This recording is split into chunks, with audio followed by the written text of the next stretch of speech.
اعوذ باللہ من الشیطان الرجیم بسم اللہ الرحمن الرحیم رب اشرح لی صدری ویسر لی امری واحلل عقدۃ من لسانی یفقہوا قولی رب یسر ولا تعسر وتمم بالخیر آمین یا رب العالمین۔ دروس اللغۃ العربیہ لغیر ناطقین بہا بک 3 کا 25واں سبق ہم نے شروع کیا ہوا ہے اور ابھی تک ہمارا سبق چل رہا ہے۔ 2 لیکچرز میں نارملی ہمارا سبق جو ہے مکمل ہو جاتا ہے، لیکن جیسا کہ آپ نے دیکھا کہ اس سبق میں ایک تو بڑی خوبصورت حدیث ہمارے سامنے، حدیث قدسی جو تھی وہ آئی اور اسے ہم نے ڈیٹیل سے دیکھا، میسیج ہمارے سامنے آیا اور پھر سبق میں ہم نے جو ایک نیا سلسلہ شروع کیا اس سبق سے کہ جتنے بھی افعال استعمال ہوئے ان تمام افعال، ان کا مادہ اور پھر ان کا باب جو ہے وہ بھی ڈسکس کیا اور صیغہ بھی ڈسکس کیا۔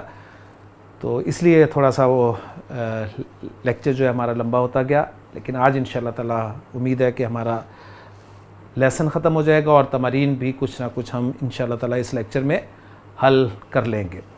تو آپ کو یاد ہوگا کہ اس سبق کا مین موضوع جو ہے وہ باب استفعال ہے اور جو سبق جہاں پر ختم ہوا تھا وہ یہ تھا کہ حامد نے استاد صاحب سے قرضے کا مطالبہ کیا تھا اور ہم نے بات کو یہاں پر ختم کیا تھا کہ کیا استاد صاحب جو ہیں وہ اپنے طالب علم کو قرضہ دیتے ہیں یا نہیں دیتے، اس لیے کہ باتیں کرنا بہت آسان ہوتا ہے، قرضہ اس کی اہمیت، اس پر لیکچر دینا بہت آسان ہے، لیکن قرضہ کسی کو واقعی دینا یہ بہت مشکل کام ہے۔ نبی کریم صلی اللہ علیہ وسلم کی ایک حدیث جو کہ میں اکثر اپنے بیسک کورس میں ذکر کرتا ہوں کہ آپ صلی اللہ علیہ وسلم نے ارشاد فرمایا ہے کہ 7 قسم کے افراد ایسے ہیں کہ یظلہم اللہ فی ظلہ یوم لا ظل الا ظلہ، جنہیں اللہ تعالیٰ اپنے عرش کے سائے تلے جگہ عطا فرمائے گا جس دن کسی قسم کا سایہ نہیں ہوگا۔ وہ 7 قسم کے افراد، ان میں کوئی ایسا ذکر نہیں ہے، لیکن کچھ اور احادیث سے ہمیں پتہ چلتا ہے جو کہ صحیح احادیث ہیں کہ 3 قسم کے افراد اور ہیں جنہیں اللہ تعالیٰ اپنے عرش کے سائے تلے جگہ عطا فرمائے گا۔ تو اس حدیث میں 7 قسم کے افراد کا ذکر ہے اور باقی احادیث میں 3 قسم کے اور افراد ملتے ہیں جنہیں اللہ تعالیٰ اپنے عرش کے سائے تلے جگہ عطا فرمائے گا۔ تو یہ یعنی صحیح احادیث سے جو ہمیں پتہ چلتا ہے، تو گویا کل 10 قسم کے افراد ہوئے مختلف احادیث کو سامنے رکھتے ہوئے جنہیں اللہ تعالیٰ اپنے عرش کے سائے تلے جگہ عطا فرمائے گا جس دن کسی قسم کا سایہ نہیں ہوگا۔ ٹوٹل 10 قسم کے افراد ہوئے۔ 10 قسم کے افراد میں 2 افراد کے بارے میں اس موضوع کے حوالے سے بات کرنا چاہوں گا۔ ایک، آپ صلی اللہ علیہ وسلم نے ارشاد فرمایا کہ کسی شخص نے کسی دوسرے شخص سے قرض مانگا اور اس شخص نے اسے قرض دے دیا۔ سو کہ بڑی اچھی بات ہے قرض دینا کسی کو۔ پھر جب قرضے کی واپسی کا وقت آیا تو قرض لینے والے نے مجبوری کا اظہار کیا کہ میں ابھی قرض واپس نہیں کر سکتا، تو اس شخص نے خوش دلی کے ساتھ اسے مہلت دے دی، ٹھیک ہے، اسے قرضے میں مہلت دے دی۔ پھر جب دوبارہ وقت آیا تو پھر تنگی کی وجہ سے وہ شخص وقت پر قرض ادا نہ کر سکا، اس نے پھر مہلت مانگی اور اس شخص نے خوش دلی سے اسے پھر مہلت دی۔ اب ذرا تصور کریں نا، پہلی بات تو یہ کہ ہماری جو چھلنی ہے پہلی وہ یہیں پر لگ جاتی ہے، کوئی ہم سے قرضہ مانگے تو ہونے کے باوجود ہم اسے قرض نہیں دیتے، اور اس کی وجہ بھی اب ظاہر بات ہے یہیں پر ہی پہلی بات شروع ہو جاتی ہے، پہلا اعتراض شروع ہو جاتا ہے، جی قرضہ اس لیے نہیں دیتے کہ واپس ہی نہیں کرتے لوگ قرضہ لیتے ہی اس لیے ہیں نہ واپس کرنے کی نیت سے۔ تو بہرحال یہ اپنی جگہ پر ایک موضوع ہے، لیکن بہرحال اصل چیز یہ ہے کہ آپ سے کسی نے قرضہ طلب کیا، آپ سے قرضہ مانگا اور آپ نے اس کی مدد اللہ کی رضا کے لیے کرتے ہوئے اسے قرض دے دیا بلا سود، ٹھیک ہے، یعنی قرض حسنہ جو کہلاتا ہے۔ پھر قرضے کی جب ادائیگی کا وقت آیا تو وہ ادا نہ کر سکا تو آپ نے اسے خوش دلی کے ساتھ مہلت دی۔ یہ دوسری چھلنی، یعنی آپ مہلت دیں، یعنی اس وقت شیطان پھر آ کے آپ کو فوراً کہتا ہے کہ اسی لیے کہتے ہیں قرضہ نہ دیا کرو، یہ کہاں واپس کرنا ہوتا ہے، انہوں نے یہ وہ ساری خیر اگر آپ اللہ کا حکم اللہ کی رضا کے لیے اسے مہلت دے دیتے ہیں، دوبارہ جب وقت آتا ہے اور پھر وہ معذرت کرتا ہے یا اس میں مہلت کا مطالبہ کرتا ہے تو پھر اور ایک چھلنی، یعنی اس پہ میرا خیال ہے یہیں تک بس ہو جاتی ہے انسان کی. لیکن نبی کریم صلی اللہ علیہ وسلم نے فرمایا کہ اس شخص کو اللہ تعالیٰ اپنے عرش کے سائے تلے جگہ عطا فرمائے گا جو قرضہ لینے والے کو خوش دلی کے ساتھ مہلت دے، ایک دفعہ دوسری دفعہ دے. اور یہ ہو گیا ایک کیٹیگری، اور ایک کیٹیگری یہ ہے کہ یہاں تک کہ وہ اسے معاف کر دے، قرضہ ہی معاف کر دے. تو قرضہ دے کر مہلت دینا خوش دلی کے ساتھ، صحیح ہے، اور پھر اس کے حالات کو دیکھتے ہوئے معاف ہی کر دینا، یہ دو کیٹیگریز ہیں جنہیں اللہ تعالیٰ اپنے عرش کے سائے تلے جگہ عطا فرمائے گا جس دن کسی قسم کا سایہ نہیں ہوگا.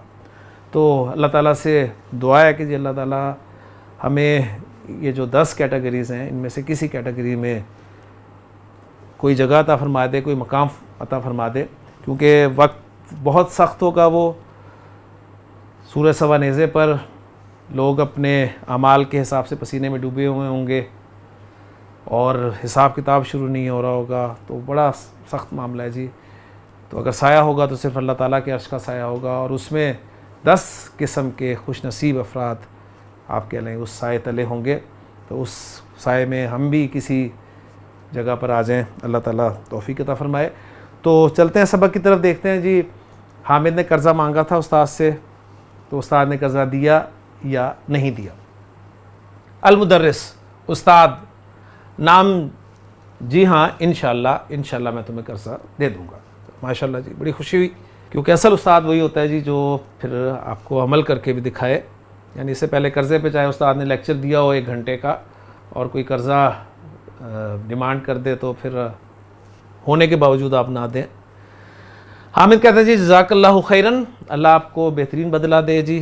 سآتی کا یہ جزا فعل، جزا یجزی، جیم زا اور یا مادہ جزا یجزی، باب ضرب یضربو.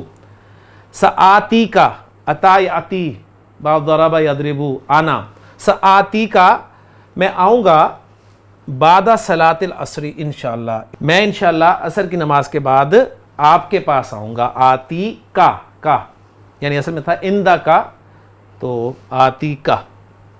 المدرس اذن انتظر کا، اذن، یہ اذن بھی آ گیا جی فعل مضارع کو خفیف یا منصوب کرنے والے مین 4 حروف ہیں، لن، ان، کئی اور اذن.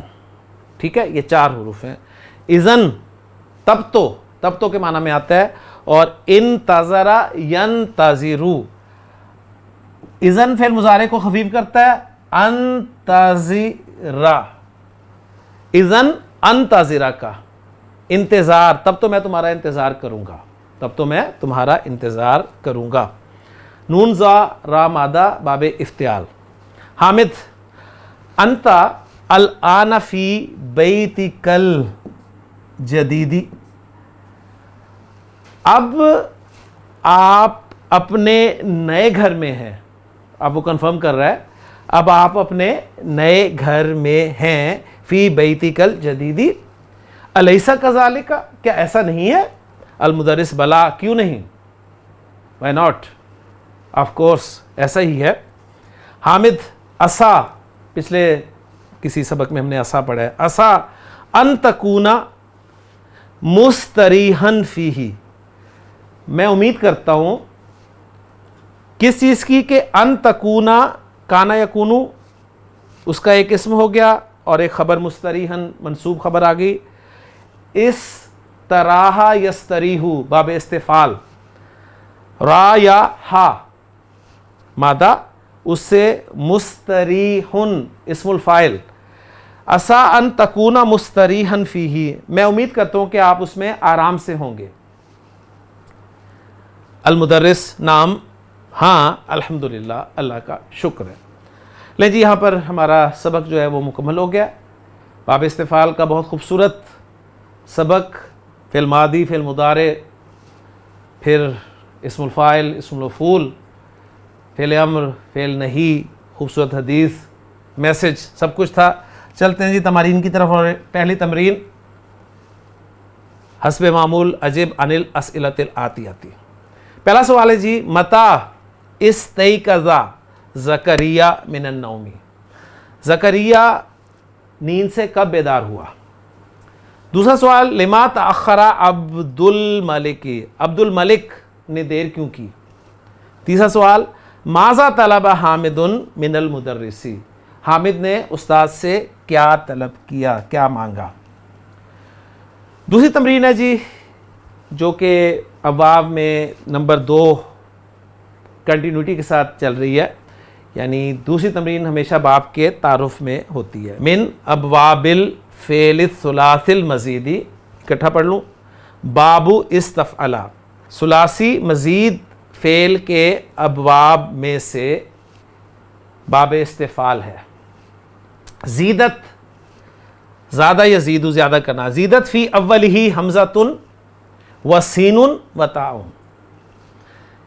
اس کے شروع میں زیادہ کیا گیا ہے کیا؟ حمزہ، ایک حمزہ، و سین، ایک سین، و تاء، اور ایک تا.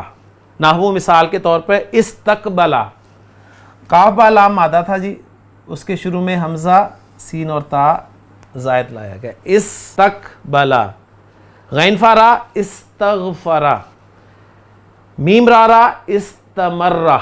یہ فعل مضاف یعنی ڈبل ہو گیا. را. استخرج من الدرس الافعال الواردۃ فیہ من ھذا الباب.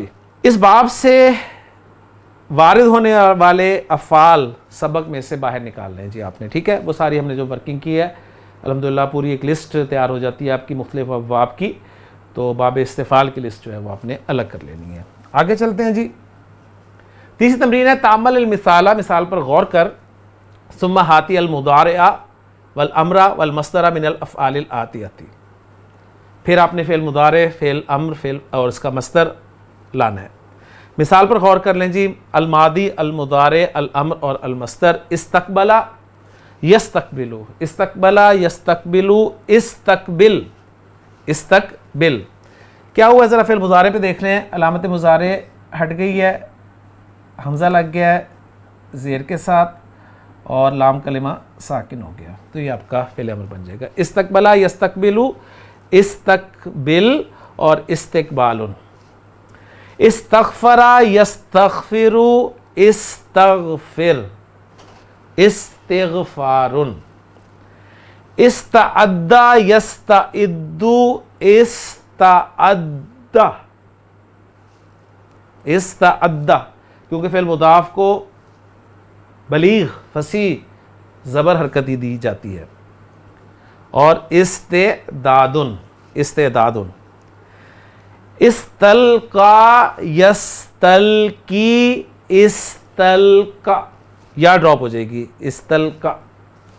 اور استلقاء. استلقاء.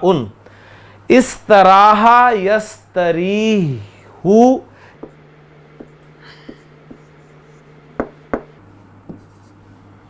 استراح یستریح. جی فعل امر بنائیں گے تو کیا ہوگا جی؟ تستریح سے بنے گا. تو پہلا سٹیپ ہوگا کہ یہ آپ کا جو ہے لام کلمہ یہ ساکن ہو جائے گا اور علامت مضارع ڈراپ ہو جائے گی. ٹھیک ہے، اور حمزۃ الوصل لگے گا زیر کے ساتھ، اور یا بھی ساکن اور ہا بھی ساکن، تو پھر یا بھی ڈراپ ہو جائے گی. اس طرح استراح یستریح. استرح. استراحتن. جس طرح فعل اجوف تھا وہ باب فعال میں آیا تھا تو ایک تا کے ساتھ مصدر میں زائد تا کے ساتھ اس کو پڑھا گیا تھا. جیسے افادہ یفیدو افادتن، اعاذ یعیذو اعاذتن، اشارہ یشیرو اشارتن. تو وہی جب آپ کا اجوف فعل باب استفعال میں آئے گا تو بھی مصدر میں ایک تا جو ہے وہ آئے گی. اس کی وجہ بھی وہی ہے جو باب فعال میں آئی تھی کہ 2 الف اکٹھے ہو گئے تھے تو عوض میں ایک الف کے عوض میں وہ تا لگی تھی. تو استراح یستریح. استرح. استراحتن. استقالا یستقیلو. استقل اور استقالتن. استفادہ یستفیدو، استفد اور استفادتن۔ اب ذرا ان کے معنی دیکھ لیجئے۔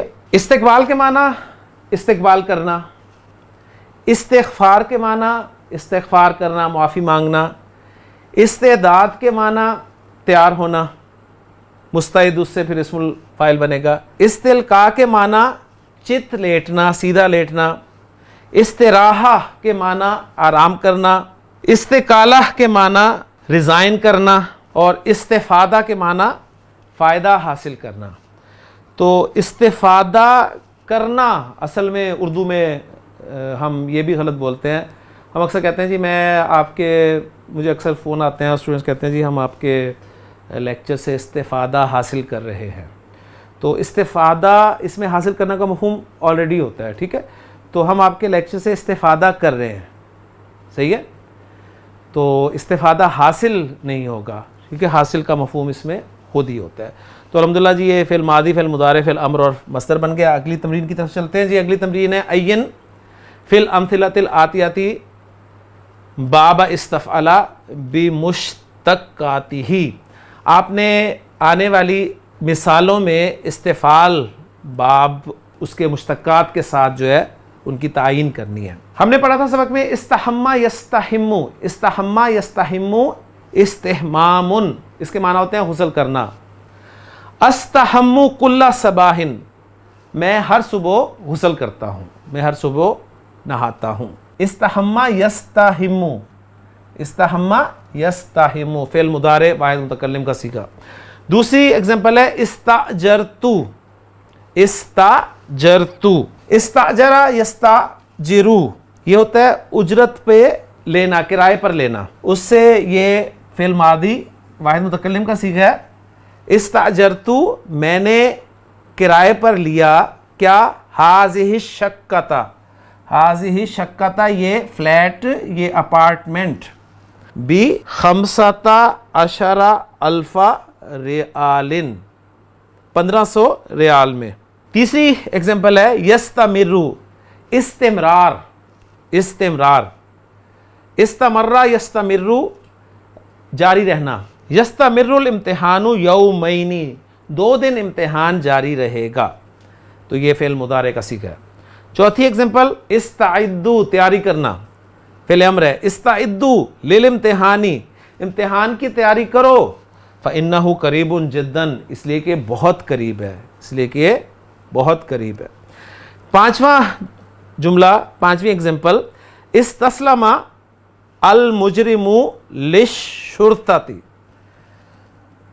الشرطہ جو ہے یہ جمع ہے شرطی کی، ٹھیک ہے، الشرطہ، الشرطہ، الشرطی اس کی جمع ہے۔ استسلم کے معنی ہوتے ہیں سین لام میم مادہ، باب استفعال میں آئے گا تو اس کا معنی ہوتا ہے سرنڈر کرنا، ٹھیک ہے، اپنے آپ کو کسی کے حوالے کر دینا، گھٹنے ٹیک دینا، ہتھیار ڈال دینا، ہار مان لینا۔ تو مجرم نے پولیس کے سامنے ہتھیار ڈال دیے، مجرم نے پولیس کے سامنے گھٹنے ٹیک دیے، یا اپنے آپ کو پولیس کے سامنے پیش کر دیا۔ چھٹی ایگزامپل ہے یستحب، استحب یستحب، اس سے فعل مجہول ہے یستحب، یستحب الغسل، غسل مستحب ہے، پسندیدہ ہے، للاحرام، احرام کے لیے، احرام کے لیے غسل کو پسندیدہ کر دیا گیا ہے، اگر مجہول کے ساتھ ہم ترجمہ کریں، ٹھیک ہے، کیونکہ استحبہ یستحب ہے نا، تو یہ یہاں پر پیش ہے تو پتہ چل رہا ہے کہ یہ مجہول ہی ہے۔ ساتویں ایگزامپل ہے لا یجوز الاستعانۃ بغیر اللہ، استعانہ، استعانہ یستعین استعانتن، مدد مانگنا، اللہ کے علاوہ مدد مانگنا جائز نہیں ہے۔ ایاک نعبد و ایاک نستعین، قرآن مجید شروع میں ہی سورۃ الفاتحہ میں ہی ہمارا عقیدہ درست کر دیتا ہے، لا یجوز الاستعانۃ بغیر اللہ۔ آٹھواں جملہ ہے انا مستعدن، اب یہ مصدر ہے، الاستعانہ، مستعدن جو ہے یہ اسم الفاعل ہے، استعد یستعد ہے۔ انا مستعدن للسفر، میں سفر کے لیے تیار ہوں. ارجو لکا مستقبلاً ظاہراً، ارجو آئی ہوپ، میں امید کرتا ہوں تمہارے لیے، مستقبلاً، استقبلا یستقبلو، مستقبلن، مستقبلن، مستقبل اسم المفعول ہو جائے گا، اور ظاہراً کہتے ہیں بریلینٹ کو، شاندار، اور مستقبل اسم مفعول اسم الظرف کے معنی میں یہاں پر استعمال ہو رہا ہے، آنے والا زمانہ. میں امید کرتا ہوں تمہارے لیے بریلینٹ فیوچر کی، شاندار مستقبل کی. ہم اردو میں مستقبل کہتے ہیں، ویسے مستقبل صحیح اگر دیکھا جائے تو لفظ ہے. 10ویں ایگزامپل ہے وفی تنزیلی، اور قرآن مجید میں اللہ تعالیٰ نے ارشاد فرمایا وَإِذْ قُلْنَا لِلْمَلَائِكَةِ، اور یاد کرو جب ہم نے فرشتوں سے کہا اسجدوا لِآدَمَ، آدم کے سامنے جھک جاؤ، آدم کو سجدہ کرو، فسجدوا، تو ان سب نے سجدہ کیا، الا ابلیس، سوائے ابلیس کے، ابا، اس نے ایک تو انکار کیا، واستکبر، استکبر یستکبر استکبارن، تکبر کرنا، بڑا بننا چاہنا، اور اس بڑا بننا چاہا اور تکبر کیا، وکان من الکافرین، اور وہ کافروں میں سے تھا. لیں جی 3 تمارین الحمدللہ ہماری مکمل ہو گئی ہیں اس لیکچر میں، اور تمارین باقی ہیں. باب استفعال آپ کہہ لیں کہ بس پیک کا باب ہے، مزید فی ابواب میں، ٹھیک ہے. تو انشاءاللہ تعالیٰ اگلے لیکچر میں باقی تمارین کو مکمل کرنے کی کوشش کریں گے، ذہن میں تازہ کرتے ہوئے باب استفعال کا ماضی، مضارع، امر، نہی، اسم الفاعل، اسم المفعول، اسم الظرف جو کہ وہی ہوگا اسم المفعول، تو یہ ساری چیزیں ذہن میں رکھیں گے. انشاءاللہ تعالیٰ اگلے لیکچر میں آپ سے ملاقات ہوگی. سبحانک اللہم و بحمدک، اشہد ان لا الہ الا انت، استغفرک و اتوب الیک.